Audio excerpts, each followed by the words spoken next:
Cuando una guerra finalmente llega a su fin, a menudo sucede que los bienes de todas las partes involucradas en el conflicto, como barcos de guerra hundidos y armas, no pueden ser localizados. En algunos casos, estos objetos se encuentran de nuevo muchos años después, lo que nos brinda una visión más profunda de los acontecimientos que ocurrieron durante el conflicto. Número 10. El Hichens Musashi, un buque de guerra japonés, fue uno de los más grandes jamás construidos. Fue clasificado como uno de los acorazados clase Yamato del ejército japonés y fue oficialmente incorporado a las Fuerzas Armadas el 5 de agosto de 1942. El Musashi, junto con el Yamato, por el cual se nombró a este tipo de barcos, eran considerados por el ejército japonés como los mejores acorazados jamás construidos y que serían insuperables en cualquier conflicto. El Musashi estaba armado con 9 cañones de 18.1 pulgadas, 2 pulgadas más grandes que los cañones promedio encontrados en los barcos estadounidenses, y cada uno de los proyectiles de estos cañones pesaba alrededor de 3.200 libras. Se podía disparar un proyectil cada 40 segundos y podía recorrer hasta 25 millas, algo que realmente no tenía comparación con los buques de guerra de ningún otro país en ese momento. Pero había un problema con ambos barcos. Eran tan pesados que se necesitaban enormes cantidades de combustible para operarlos. Y en ese momento, las reservas de combustible de Japón se estaban agotando. Además, como el gobierno y el ejército japonés habían promocionado los barcos como los mejores jamás construidos, sería una vergüenza si las embarcaciones fueran hundidas. Por lo tanto, se decidió que serían utilizados con moderación y solo cuando fuera seguro que la guerra estaba llegando a su fin. De hecho, el Musashi solo fue utilizado por el ejército cuando se hizo evidente que Japón enfrentaba una derrota segura. En octubre de 1944 se enteraron de que el ejército estadounidense planeaba invadir Filipinas. Se ideó un plan de defensa llamado Victoria, y las Fuerzas Armadas japonesas utilizó prácticamente todo lo que le quedaba a la Marina en un esfuerzo por evitar que esto sucediera. El Musashi fue enviado a la zona, y lo que siguió se conoció como la Batalla del Golfo de Leyte, pero la batalla no salió según lo planeado. El 24 de octubre de ese año, el Musashi fue alcanzado 36 veces y desapareció bajo las olas. Esta fue la batalla naval más grande de la Segunda Guerra Mundial, y la armada japonesa fue derrotada por soldados de Estados Unidos y Australia. Muchas personas vieron hundirse al Musashi, pero extrañamente no pudo ser localizado después de que terminó la guerra. Todo eso cambió en 2015 cuando Paul Allen, el cofundador de Microsoft, anunció que finalmente había encontrado el barco frente a la costa de Filipinas. Publicó varias fotos del barco tal como yacía en el fondo del mar en sus cuentas de redes sociales, una de las cuales mostraba el escudo de la familia imperial japonesa en la proa del Musashi. También publicó fotos del enorme ancla del barco y de una válvula que fue encontrada mientras él y su tripulación exploraban el área en su vehículo de exploración submarina. Agregó que fue encontrado a una profundidad de alrededor de medio milla y que se había encontrado después de una búsqueda exhaustiva. Primero, Allen y su tripulación realizaron un estudio batimétrico del fondo oceánico en el área donde se pensaba que el Musashi se había hundido. Esto eliminó grandes áreas del fondo oceánico cuya búsqueda habría tomado mucho tiempo y habría sido en vano. Después, enviaron un robot autónomo para buscar cualquier señal de los restos del naufragio que habían estado desaparecidos durante aproximadamente 7 décadas. Una vez que fue localizado, un vehículo operado a distancia equipado con cámaras logró filmar imágenes del naufragio y finalmente se confirmó que el Musashi había sido encontrado. Allen había estado interesado en la historia de la Segunda Guerra Mundial durante mucho tiempo, y su descubrimiento del Musashi significó que se convirtió en parte de esa historia, aunque fuera en menor medida. Número 9. El SS City of Cairo era un barco de vapor que fue construido por la compañía Earls Shipbuilding and Engineering Company en 1915, después de que fuera encargado por Ellerman Lines Limited de Londres. Fue construido con 2 cubiertas, 2 mástiles, y una vez que se completó la construcción, fue registrado en Liverpool, Inglaterra. Durante la Segunda Guerra Mundial, el barco fue requisado por el Reino Unido y se le asignó la tarea de llevar suministros a ese país para ayudar en el esfuerzo de guerra. El 1 de octubre de 1942 zarpó en lo que resultaría ser su último viaje bajo el mando de William A. Rogerson. Él y su tripulación tenían la tarea de llevar el City of Cairo desde Bombay, en la India, hasta Inglaterra, pero no sin antes pasar por Durban en Ciudad del Cabo, en Sudáfrica, y Pernambuco, en Brasil. Llegaron a Ciudad del Cabo sin ningún problema y partieron hacia Brasil alrededor de las 6 de la mañana del 1 de noviembre de ese año. A bordo iban varios pasajeros civiles, junto con 10 artilleros del ejército y la Marina Real asignados a buques mercantes armados para la defensa y 2 grupos de soldados indios que habían sido reclutados para servir en barcos británicos. Estaba cargado con hierro, madera, lana, algodón, mineral de manganeso y 2,000 cajas, todas las cuales contenían monedas de plata. El City of Cairo no era en absoluto un barco rápido, ya que solo podía alcanzar 12 nudos y tenía motores que producían demasiado humo, lo que resultaba en una visibilidad deficiente desde el barco. Y también hacía mucho más fácil que los barcos enemigos la detectaran. A pesar de estos problemas, el barco continuó navegando sin escolta y se dirigió a Brasil. Pero el 6 de noviembre la tripulación del submarino alemán vio el humo y esa noche atacaron con un torpedo. Fue un impacto directo, y sabiendo que no había nada que hacer, el capitán del City of Cairo ordenó a todos a bordo prepararse para abandonar el barco. Se envió una señal de auxilio mientras el barco se hundía lentamente. Pero 20 minutos después de que el primer torpedo diera en el blanco, se disparó otro. Esto selló el destino de la ciudad de El Cairo y se hundió a unas 480 millas de la costa de Santa Elena. El capitán del submarino entonces ordenó que su nave saliera a la superficie y comenzó a hablar con los sobrevivientes que lograron subir a los botes salvavidas. Preguntó cómo se llamaba el barco, qué carga llevaba y si estaban transportando prisioneros de guerra alemanes. Una vez que obtuvo la información que necesitaba, simplemente dejó a los sobrevivientes a su suerte, creyendo que pronto perecerían, y simplemente dijo «Buenas noches» y disculpen por hundirlos. Finalmente, 207 personas fueron rescatadas por otros barcos que pasaron por la zona después de que los pasajeros que lograron subir a los botes salvavidas estuvieron a la deriva durante 3 semanas. El barco y las monedas de plata que transportaba se perdieron, y como nadie estaba seguro de dónde exactamente se había hundido, se pensó que estaban perdidos para siempre. Pero en 2011 una expedición británica llamada Deep Ocean Search logró localizar los restos del naufragio a unas 1000 millas de la costa de África. Pudieron recolectar alrededor de 100 toneladas de monedas que habían estado en el fondo durante 69 años. Las monedas, que eran rupias indias, fueron enviadas originalmente a Gran Bretaña para ser fundidas y así ayudar en el esfuerzo de guerra. Y gran parte de la plata recuperada fue enviada al Tesoro británico, donde luego fue fundida como se había planeado originalmente. Pero una empresa noruega llamada Samler Huset se enteró de la recuperación y ofreció comprar 2,000 de las monedas. Una vez hecho esto, se dedicaron a restaurarlas, las cuales luego se pusieron a la venta para coleccionistas. Cada moneda tenía que ser revisada para evaluar su estado, lo cual no era tarea fácil, ya que muchas se habían agrupado mientras estaban en el fondo del mar. Luego se utilizó un proceso de limpieza especial para restaurar la plata, y los coleccionistas aprovecharon la oportunidad de poseer una pequeña pieza de la historia de la Segunda Guerra Mundial. Número 8. Durante más de 3 décadas, un hombre alemán de 78 años ocultó un secreto en el sótano de su casa, pero después de que la policía recibió una pista de un particular, allanaron su casa y finalmente el secreto fue revelado a las autoridades. Dependiendo del objeto en cuestión, es ilegal poseer recuerdos de la Segunda Guerra Mundial en Alemania. Mientras que la mayoría de los recuerdos, como botiquines médicos, parches y medallas, se pueden poseer legalmente, existen reglas más estrictas para las armas que se usaron durante la guerra, especialmente cuando esas armas todavía son funcionales. Esto hizo poco por impedir que el hombre en cuestión, identificado como Klaus-Dieter Flick, siguiera coleccionando todos los recuerdos que pudo encontrar. Y en 2015 esto hizo que terminara en problemas con la ley. Según sus amigos y familiares, Flick es un hombre ahorrativo que pasa la mayor parte de su tiempo solo por elección. Sus vecinos siempre supieron que él había estado coleccionando objetos de la guerra, pero cuando salió a la luz que también había guardado algunos objetos prohibidos, se quedaron impactados. Se sospechó por primera vez que poseía algunos de estos objetos en 2005, y las autoridades gubernamentales ordenaron que se realizara una búsqueda en la casa de Flick. Cuando se realizó esto, se encontraron varias armas ilegales, pero gracias a los argumentos sobre las licencias necesarias y las acciones legales que seguirían, no se hizo nada. 10 años después, la policía de Berlín recibió información de que Flick podría estar ocultando ciertas obras de arte que la gente no podía poseer legalmente, y se realizó una segunda búsqueda. Esta vez, se toparon con el resto de su colección, la cual resultó ser altamente ilegal.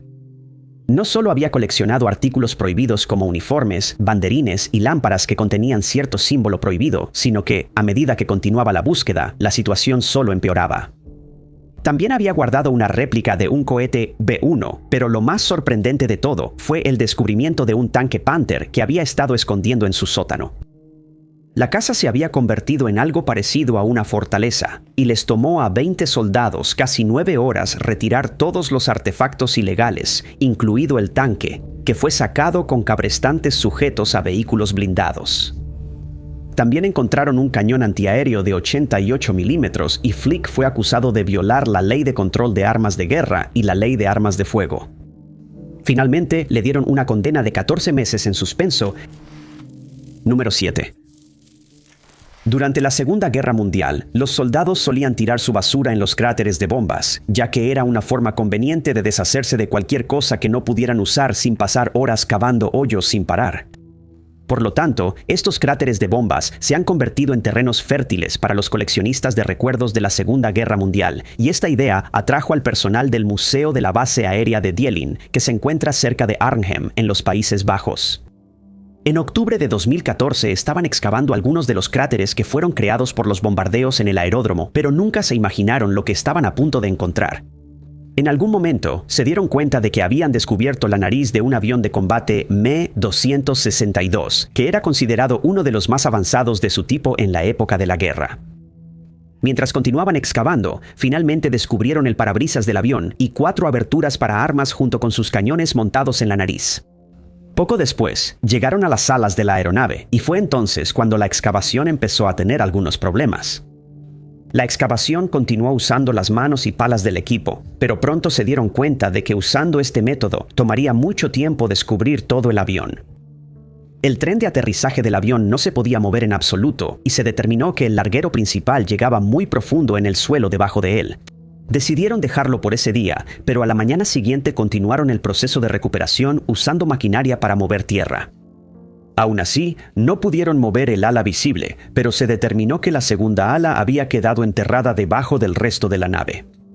Al principio, se asumió que el avión era un cazabombardero Me-262A2A Sternvogel, ya que solo se podían ver 2 cañones. Pero esto se corrigió más tarde cuando se descubrió que 9 aviones Me-262 habían sido derribados sobre los Países Bajos durante la guerra. 6 de esos fueron derribados sobre Bravet, 1 sobre Friesland, otro sobre Borden y 1 más sobre Elden. Entonces se asumió que el avión encontrado en el aeródromo era el que fue derribado por error sobre Elden, ya que era el más cercano al aeródromo. Un fragmento de revestimiento que se recuperó contenía el número 130.026. Y después de consultar la base de datos, se determinó que este avión era un Me-262 que fue construido en la fábrica de Messerschmitt en Leipheim. Después de hacer una investigación adicional, también se descubrió que este fue el primer Me-262 que se produjo y por lo tanto era una pieza importante de la historia militar. Los eventos que llevaron a que el avión fuera enterrado donde luego fue descubierto. Como el diseño del avión se consideraba un secreto en ese momento y como había sido derribado por error por fuego amigo alemán, el ejército alemán no podía arriesgarse a que los restos cayeran en manos equivocadas, ya que entonces el diseño sería conocido por los enemigos. En su lugar, fue transportado en secreto al aeródromo, que en ese momento estaba bajo el control de la Luftwaffe, donde luego fue enterrado en uno de los cráteres de bombas, junto con varias otras piezas de equipo. Número 6. El Graf Zeppelin era un barco de 850 pies que se convirtió en una pieza de exhibición para la Marina alemana durante la Segunda Guerra Mundial, aunque nunca participó en ninguna acción durante el conflicto. Su construcción comenzó en 1936 y los alemanes lo promocionaron como un logro técnico grandioso. Esto se debía principalmente a que el ejército alemán había construido la nave sin ningún ejemplo funcional a seguir. Pero antes de que se pudiera completar la construcción del Graf Zeppelin, estalló la Segunda Guerra Mundial. Se le dio prioridad a la construcción de los famosos submarinos U del ejército y el Graf Zeppelin fue remolcado a Danzig, donde fue almacenado. Finalmente, fue remolcado a un arroyo que desembocaba en el río Odair y allí fue hundido deliberadamente mientras se acercaba el Ejército Rojo. Más tarde, fue redescubierto por soldados soviéticos y el ejército soviético comenzó a renovar el barco, pero finalmente fue destruido. Aunque los historiadores tienden a discrepar sobre cómo el Zeppelin llegó a su fin. Algunos creen que mientras era transportado a la Unión Soviética, chocó con una mina terrestre que lo hizo volar en pedazos.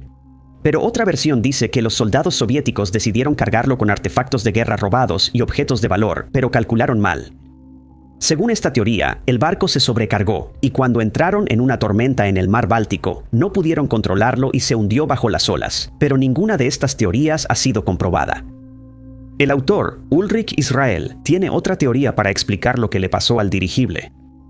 Él está de acuerdo en que su construcción no se había completado cuando fue remolcado por los soviéticos en agosto de 1947, pero ellos tenían un objetivo muy específico en mente. Decidieron que el Zeppelin les daría la oportunidad perfecta para practicar el hundimiento de un portaaviones extranjero, y fue utilizado como blanco para prácticas de tiro con ese objetivo en mente. Finalmente, Israel afirma que fue alcanzado por 2 torpedos y hundido. Durante casi 6 décadas, permaneció en el mismo lugar donde fue hundido, pero nadie pudo encontrarlo. No fue sino hasta 2006 que fue redescubierto, cuando trabajadores polacos buscaban depósitos de petróleo en el mar Báltico.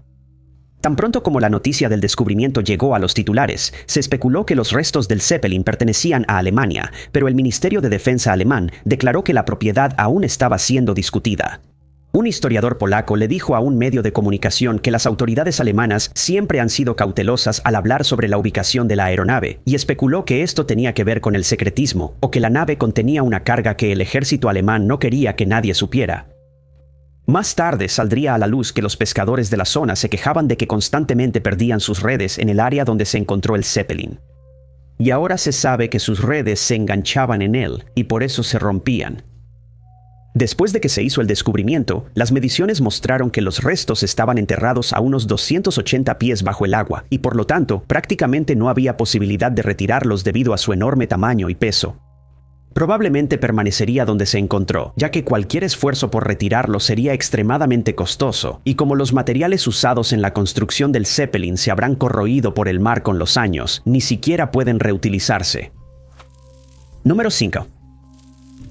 En marzo de 2026, arqueólogos que trabajaban cerca de la antigua ciudad de Hipos, al este del mar de Galilea, hicieron un descubrimiento totalmente inesperado. Ellos creen que data de la invasión romana de Antioquía a Hipos, que tuvo lugar alrededor del año 64 a.C. Durante esa época, las fuerzas militares estaban muy lejos de usar armas de fuego como lo hacemos hoy en día, y las armas más comunes utilizadas durante las guerras eran lanzas, espadas y en ocasiones hondas que podían causar mucho más daño de lo que uno podría imaginar. El descubrimiento fue realizado por un equipo de arqueólogos dirigido por Michael Eisenberg de la Universidad de Haifa en Israel, mientras buscaban artefactos antiguos en la necrópolis sur de Antioquía, Hipos. En un momento, un miembro del equipo se topó con un proyectil de aspecto extraño y se lo entregó a Michael Eisenberg, quien lo inspeccionó detenidamente. Inmediatamente reconoció que no se parecía a ningún proyectil que hubiera visto antes, principalmente porque tenía un mensaje inscrito. En este proyectil estaba inscrita la palabra griega matau, que se traduce al inglés como learn. Pero considerando la época en que se hizo la inscripción, una traducción más precisa podría ser aprende tu lección. Se sugirió que alguien había escrito un nombre en el proyectil, pero esto ya ha sido refutado, ya que esa palabra en particular solo se ha encontrado que se haya usado para describir el nombre de alguien en 2 ocasiones anteriores. Y los historiadores están convencidos de que en esta ocasión, casi con certeza, fue una burla para los enemigos del portador. La mayoría de los historiadores sugieren que el proyectil fue utilizado durante una batalla en el período helenístico, ya que se sabe que Hipos estuvo involucrado. Pero se realizarán más investigaciones para determinar con mayor precisión de qué batalla provino. La primera de estas batallas tuvo lugar antes de que se construyera Hipos, cuando aún había una fortaleza en su lugar. La fortaleza fue derribada en el año 199 a.C., después de lo cual los seleucidas establecieron la polis de Hipos. El proyectil también podría remontarse a una batalla entre Hipos y las fuerzas del rey Alejandro Janeo, la cual al principio no salió según lo planeado. Durante el primer ataque a la ciudad en el año 101 a.C., los hombres del rey fueron rápidamente superados y tuvieron que retirarse apresuradamente. Regresaron en el año 83 y esa vez lograron tomar el control de la ciudad.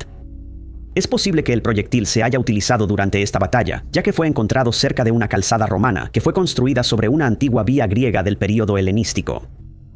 Cualquier fuerza que intentara atacar la ciudad probablemente habría venido de esta dirección, ya que el camino los habría llevado directamente a la puerta principal de la ciudad. Mientras el debate sobre esto continúa, el proyectil ha sido estudiado más a fondo. Los historiadores descubrieron que fue creado a partir de un molde y que fue construido en dos partes. La parte trasera del proyectil no tiene nada especial, con una sola cresta que lo atraviesa por el medio, mientras que la parte delantera es lisa y contiene la inscripción en cuestión. La escritura que contiene casi con certeza fue pensada como una burla hacia el enemigo y en ese momento su dueño debió haber encontrado este plan bastante gracioso. Se han encontrado 69 proyectiles similares en esta zona a lo largo de los años, pero solo 3 han sido documentados. Se remontan a diferentes periodos históricos y se ha descubierto que 2 contienen decoraciones. Uno lleva grabado un rayo, que los historiadores creen que probablemente simbolizaba a Zeus, mientras que el otro estaba decorado con un escorpión, posiblemente para simbolizar a Escorpio, un escorpión gigante enviado por Gea, o la Madre Tierra, para matar al gigante Orión, según la mitología. Nunca sabremos si el proyectil fue leído alguna vez por un soldado enemigo, y futuras investigaciones podrían proporcionar más respuestas en las próximas semanas y meses. Número 4. En 1836, posiblemente la escaramuza más famosa de la historia de Texas tuvo lugar y comenzó en el Álamo, que se encuentra en San Antonio. La batalla se libró entre los rebeldes voluntarios texanos, también conocidos como el Ejército del Pueblo, que buscaban obtener la independencia de México, y el ejército mexicano, que tenía como objetivo acabar con la rebelión. Todo comenzó en 1835, después de la derogación de la Constitución de México, que fue reemplazada por las 7 leyes y, al hacerlo, también se sustituyó el sistema federal por un gobierno centralista. Esto se hizo con la esperanza de traer estabilidad al país, pero tuvo el efecto contrario, ya que la gente comenzó a protestar en masa. Esto se hizo porque, bajo estas nuevas leyes, los derechos de voto de los ciudadanos fueron restringidos y los estados estaban siendo transformados en departamentos. Estas leyes establecían que solo los ciudadanos que ganaran por encima de cierta cantidad podrían votar, lo que excluía a la mayoría de la población general.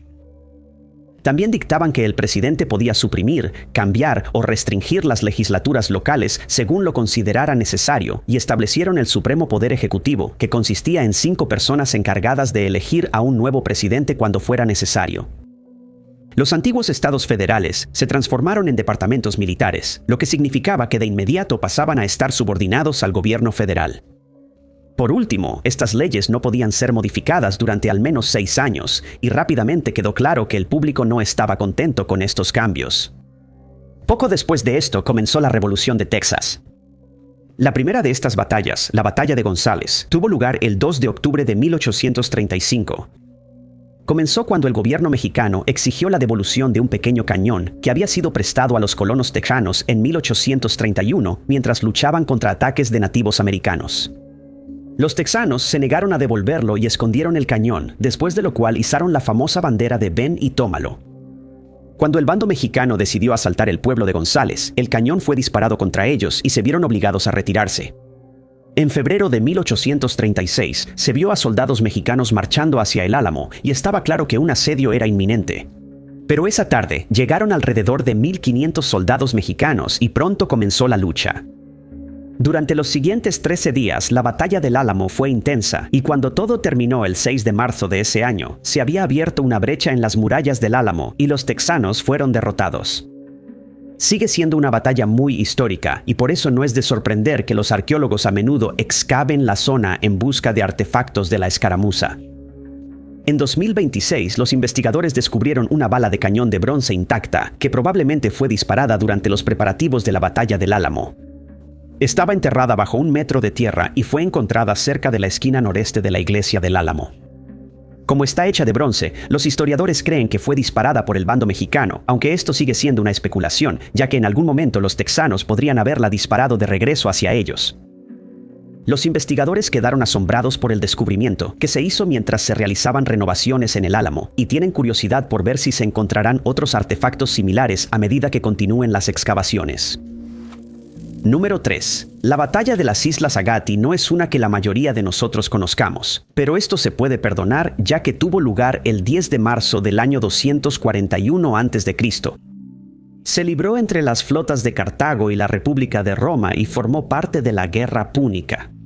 De hecho, esta batalla fue el último enfrentamiento naval de esa guerra, que comenzó en el año 264 a.C.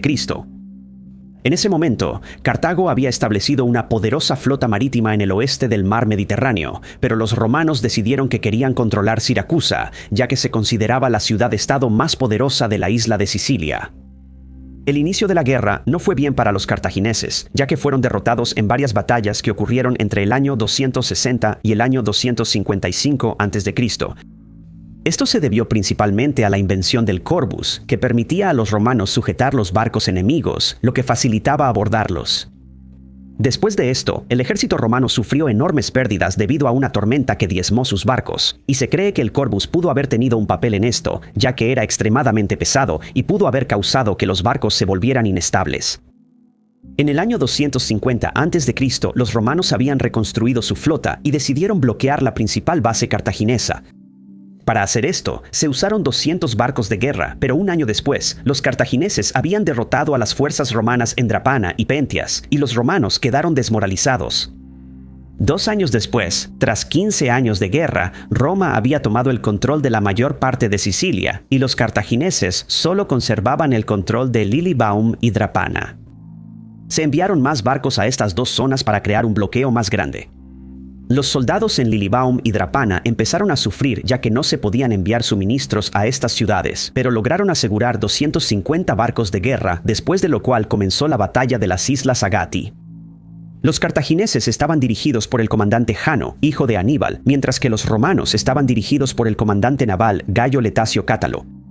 Tan pronto como Cátalo avistó los barcos cartagineses, ordenó a sus hombres abandonar el bloqueo y prepararse para la batalla. Las dos flotas se enfrentaron cerca de la isla de Porbantia, y los barcos romanos comenzaron a embestir las naves enemigas usando espolones de bronce que habían sido instalados en sus barcos. 50 barcos cartagineses fueron hundidos y otros 70 fueron capturados. Los romanos perdieron 30 barcos y otros 50 sufrieron daños. Los cartagineses no tuvieron más opción que retirarse, y el final de la guerra púnica estaba cerca, con los romanos alzándose con la victoria. Esta batalla todavía se menciona hoy en día, y en 2024 los historiadores se sorprendieron al enterarse de que se habían descubierto artefactos de esta misma batalla frente a la costa occidental de Sicilia. Uno de los espolones de bronce que estaba instalado en los barcos de la flota romana fue encontrado a una profundidad de aproximadamente 260 pies cerca de las islas Égates, y luego fue recuperado por buzos de la Sociedad para la documentación de sitios submarinos. Tras su exitosa recuperación, fue transportado a la isla de Favignana, donde los arqueólogos pudieron estudiarlo en detalle. Se describe como decorado con cascos de estilo montefortino y 3 plumas en la parte superior. Y al principio, las inscripciones que contenía no pudieron ser leídas debido a los depósitos de conchas.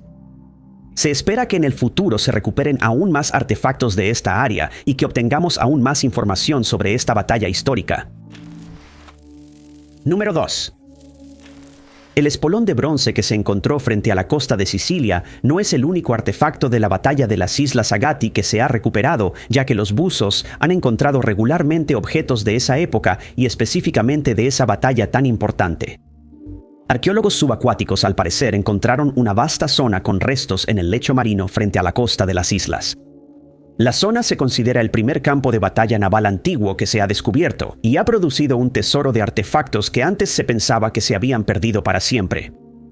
Los hallazgos más comunes suelen ser restos de los barcos romanos y cartagineses que lucharon en la batalla, algunos de los cuales todavía están en su mayoría intactos, mientras que otros se encuentran en mal estado, ya que fueron prácticamente destruidos por la flota enemiga.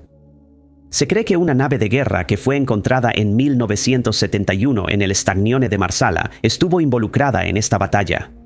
Se ha sugerido que en algún momento tuvo que ser abandonada cuando quedó atascada en una zona poco profunda, y que esto ocurrió después de que la batalla había concluido. Entre los otros artefactos que se han encontrado están piezas de armadura usadas por ambos bandos, una espada de hierro de 28 pulgadas puntas de lanza, jabalinas, piezas de cerámica antigua, piedras de lastre y, por supuesto, los mencionados espolones de bronce. Eso llevó a la flota romana a la victoria sobre los cartagineses. Entre algunas de las reliquias más comúnmente encontradas están los cascos romanos, de los cuales al menos 30 han sido recuperados. Muchos todavía están en muy buenas condiciones, lo cual es sorprendente considerando el hecho de que han estado bajo el agua por más de 2200 años. Estos cascos normalmente estaban hechos de bronce, y su estilo montefortino fue creado originalmente por los celtas, pero se cree que en el siglo IV a.C. este estilo fue adoptado por la República Romana. El estilo habitual consiste en un casco de bronce de una sola pieza que fue martillado hasta darle una forma cónica o hemisférica. También incluía una pequeña protección para la nuca que resguardaba la parte trasera del cuello, así como dos protectores de mejillas que estaban articulados al casco principal. Estos se añadieron para proteger los lados de la cabeza del soldado y partes de su rostro, mientras que el botón colocado en la parte superior del casco era principalmente decorativo, ya que a menudo se le colocaban penachos, plumas o crines de caballo. Esto no solo servía como decoración, sino que también ayudaba a que los soldados aliados se reconocieran entre sí, minimizando el riesgo de atacar por error a un compañero. Algunos de los cascos también tenían otras decoraciones, como un patrón de cuerda alrededor de los bordes y penachos especializados, por ejemplo. Estos cascos se usaron hasta alrededor del siglo I d.C., después de lo cual el diseño fue mejorado ensanchando las protecciones de la nuca y reduciendo la forma cónica, que a menudo resultaba incómoda dependiendo de la forma de la cabeza del soldado. Aunque se han encontrado muchos de los cascos usados durante la batalla de las Islas Agatti, un ejemplo en particular ha causado bastante revuelo gracias a su decoración fuera de lugar. Un equipo de buzos hizo el descubrimiento y se sorprendieron al encontrar que el casco contenía la figura de un león en una postura agresiva. Esta fue la primera vez que se vio una decoración de león en uno de estos cascos, y se especula que pertenecía a un soldado que provenía de una ciudad aliada con Roma y que su gente estaba influenciada por la historia de Hércules. El león probablemente representa la fuerza y puede que indicara el rango del soldado, pero como no se han encontrado otros ejemplos, los historiadores solo pueden especular sobre cuál era el propósito del león y quién usó el casco durante la batalla. Número 1. La mayoría de nosotros hemos soñado despiertos con encontrar un tesoro en nuestros jardines, en un campo o incluso en el bosque, pero muy pocas personas han tenido la buena fortuna de hacer un descubrimiento así. Una de estas personas es un hombre llamado Sebastian Erdseven, quien accidentalmente hizo un descubrimiento extraordinario mientras renovaba una casa. La casa, ubicada en Hagen, Alemania Occidental, pertenece a la tía de Sebastián. Ella quedó en estado de pánico cuando la casa fue destruida por una inundación que azotó la zona en 2021 y Sebastián decidió intervenir haciendo algunas renovaciones. Muchas otras personas en la zona quedaron en la miseria tras las inundaciones y se causaron daños por miles de millones de dólares a los edificios e infraestructura del área. La tarea de devolver la casa a una condición habitable debió de ser bastante abrumadora, pero Sebastián se puso manos a la obra con diligencia y había hecho buenos avances cuando encontró algo que no podía creer. En algún momento, notó un pedazo de madera que había comenzado a pudrirse debido a las aguas de la inundación y decidió desprenderlo de la pared a la que estaba conectado. Notó algo extraño dentro de la pared y se sorprendió al descubrir que era un periódico que databa de 1945, el año en que terminó la Segunda Guerra Mundial. Aunque ya estaba emocionado por este descubrimiento, el periódico era solo la punta del iceberg, por así decirlo. Luego sacó un arma de fuego de la época de la Guerra de la Pared, seguida de máscaras antigas, águilas del Partido Nacional Socialista Obrero Alemán y un lote de documentos que originalmente pertenecían a la Asistencia Popular Alemana Nacional Socialista. Sebastián afirmó que, mientras seguía sacando más artefactos de la pared, se le puso la piel de gallina al darse cuenta de que estos objetos tenían un significado histórico y que habían estado en la pared de la casa de su tía durante tantas décadas sin que nadie en su familia lo supiera. Luego, descubrió varios puños americanos que fueron usados por soldados alemanes durante la guerra, pero lo más sorprendente fue que encontró un retrato del dictador del Partido Nacional Socialista Obrero Alemán, junto con al menos otro retrato de otro miembro del mismo partido. Se cree que todos estos objetos fueron escondidos en las paredes de la casa en 1945, cuando quedó claro que Alemania estaba a punto de perder la guerra y cuando comenzaron a circular noticias de que los soldados estadounidenses marchaban hacia Hagen. La persona que escondió los objetos debió haber planeado regresar a la casa en algún momento para recuperarlos, pero su identidad sigue siendo desconocida y su destino es un misterio. Quería asegurarse de que los objetos no cayeran en manos enemigas y permanecieron detrás de esta pared sin ser detectados durante décadas. Muchas gracias a todos por ver el video. Si les gustó este video, asegúrense de darle like. Además, no olviden suscribirse y activar la campanita de notificaciones para estar al tanto de todos nuestros futuros videos. Pero mi nombre es Top 5 Unknowns y los veré en el próximo video.